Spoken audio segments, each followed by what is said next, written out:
আমাদের প্যান্টানিক টেলিভিশন কিনবেন সেই ভাই আজকেই তো দিবেন ভাই, আপনি তো আরো একদিন সময় নিতেছেন না, আপনি তো আজকেই দিবেন। অনেকেই প্রশ্ন করেন ভাই আমার গাছের ফুলের সাইজ অনেক ছোট হয়ে গেছে। আমি বড় অদ্ভুত, এতটাই অদ্ভুত যে নিজেকে ধ্বংস করে দিলাম।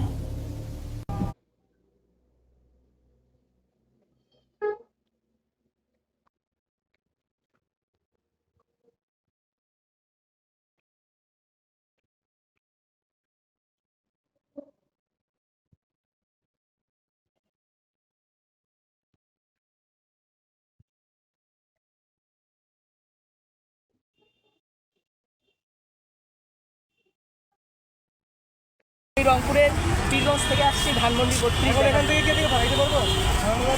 আমি রংপুরের পীরগঞ্জ থেকে ব্যবসায়ী এবং চোরা কারবারি এই বাটারা 10 মাইলে আসে, এই বাটারা 10 মাইলে আসে 245 দিনাজপুর জেলা মোটর শ্রমিক ইউনিয়ন 245-এর 1167-র সহ সাংগঠনিক সম্পাদক মোস্তফা ভাইকে পিটাই মারে ফেলছে। এই বাটারা সন্ত্রাস খুনি, এই বাটারা খুনিদেরকে চিনে রাখুন সবাই, এই সন্ত্রাসী এবং খুনিদেরকে সবাই চিনে রাখুন।